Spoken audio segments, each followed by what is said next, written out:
Hello, everyone, and welcome again to another Teacher Joseph podcast. Today's phrase is to call the shots. To call the shots. And that means who's in charge. Now, I'm going to give you a few examples just so you know how to use this. But to call the shots is usually a question about who's in charge or who's running the place. For example, in the family business, it's the grandfather who calls the shots. As the project manager, she's the one who calls the shots. Even though he's new, he acts like he's the one calling the shots. She used to call the shots, but now a new manager has been hired. While the committee discusses and suggests, it's the chairperson who calls the shots. In that relationship, it's kind of obvious who calls the shots. She really is in charge, at least in the home. So, to call the shots is usually used with the question, who calls the shots? And it's there to show who is in charge or who has the power. Now, I gave you a few business examples there, but this isn't a phrase that you can use in business English. You can use it with your friends or with your colleagues in everyday conversation, but it's not something you could ever say to your boss, at least not in a serious business conversation. Okay, so the way you would hear this usually is on TV. If you watch Columbo or other detectives, you might hear them walking into a crime scene and saying, "Hey, who calls the shots here? I want to talk to the detective in charge." Something like that. Who calls the shots? You can imagine as well, perhaps in a John Wayne cowboy movie, where John Wayne swaggers into the bar and says, "I want to speak to the pub manager." Who calls the shots around here? It's very dramatic. It's also a little bit cynical. It's a way of saying quite sarcastically, "I want to know who's in charge." So you wouldn't use it in any formal way. It's more just in a commentary. So if I'm in a restaurant and I get really bad service, I might turn to my friend and say, "Oof, I wonder who calls the shots around here, because clearly it's not making a lot of impact because the service is awful." Yes, so who calls the shots? I do like police dramas. I like to watch Columbo, Rizzoli and Isles. That's two women. It's a bit like Cagney and Lacey, if you remember that one from the 80s. There's also Perception, about a schizophrenic man with a really high level of intelligence. And then there's Monk, a man with some kind of obsessive compulsive disorder, and he helps the police as well. So I usually watch some of those in the evening time. And CSI as well is often good. So you would hear this phrase quite a lot in those kind of programs. The policeman walks in, the policeman is from the FBI, and he sees the local police officers there, You know, in America, they have this whole different division thing with the FBI and the local police. So the FBI walk in and they say, "Hey, who calls the shots around here?" Looking for the head policeman in order to get them removed so that the FBI can take over. Something like that. But it's a very good phrase and we use it a lot. And you will find it in our media and also just in general. Maybe if your team members are wondering who the new boss is, for example, or in other scenarios like the restaurant or the shops or whatever. But we do use it a lot. Now, speaking of who calls the shots and also the police, which I mentioned a moment ago, I have a strange story which came up in our media a few days ago. So it seems that the police, they were out doing their patrols and they found a delivery driver who didn't have car insurance. Now, this guy was delivering pizzas, but he wasn't insured to drive the car. Now, as you know, it's mandatory in most countries to have some kind of car insurance.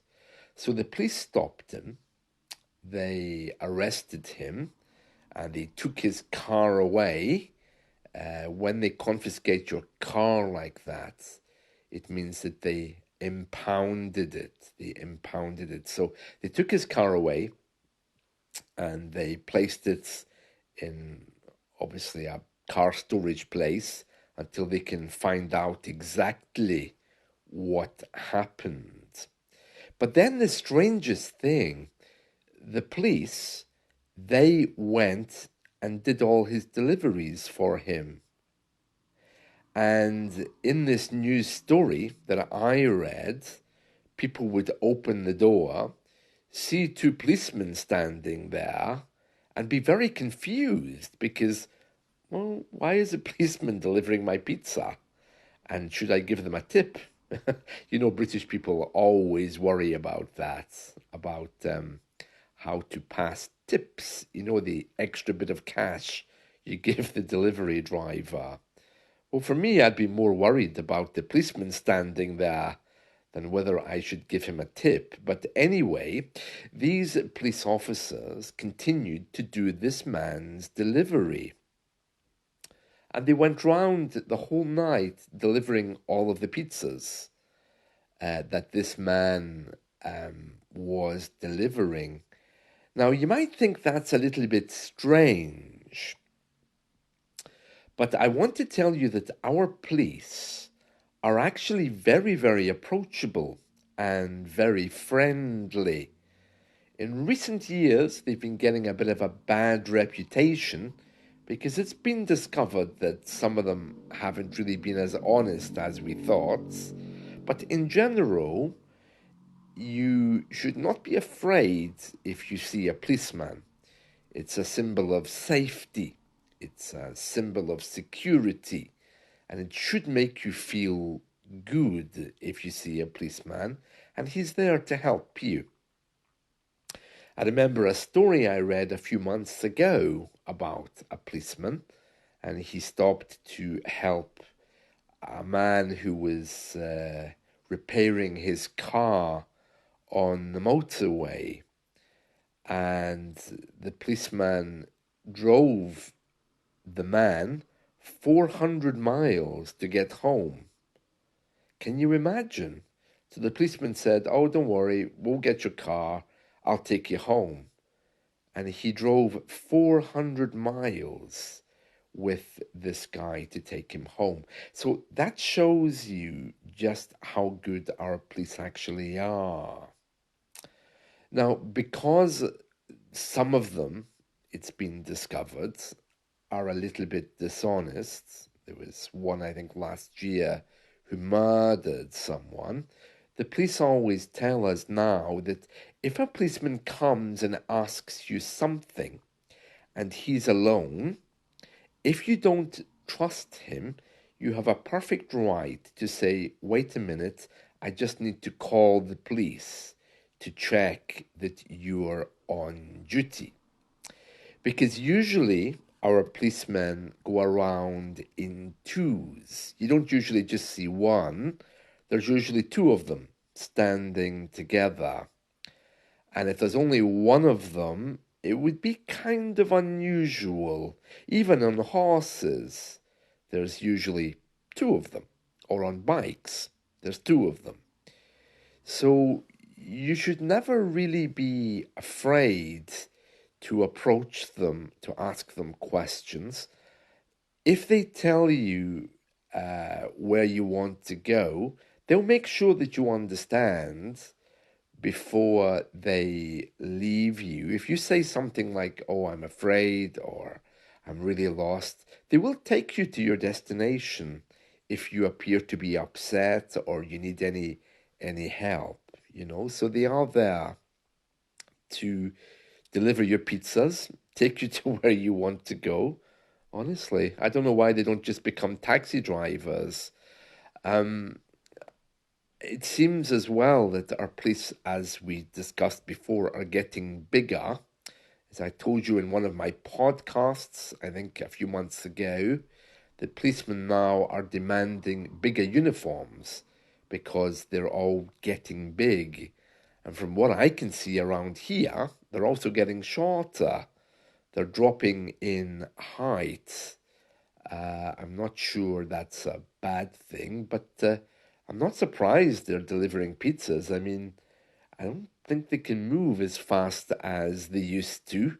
You know, in the movies, you see policemen chasing the criminal for 3 streets and then climbing up a ladder and over a roof to detain them. Well, I don't think that would happen around here. More likely, the policeman would be driving in their car to catch the criminal, I think. Anyway, I'm not sure what the police are like where you come from, but here, I don't know. I don't know who calls the shots in the local police department.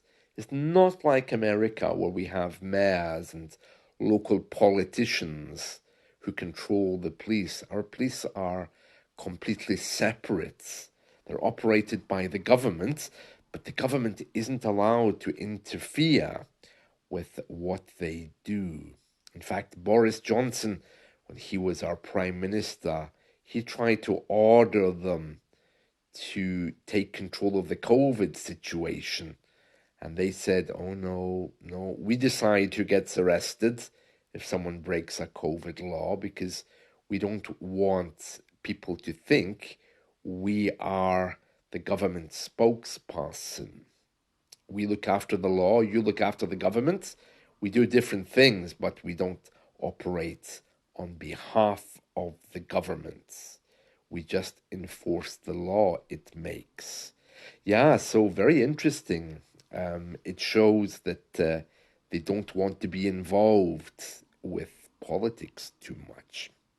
Very interesting. Yes, yes. So, anyway, I don't know who calls the shots with regards to the police. I know they have different levels, don't they? Constables, sergeants, commanders.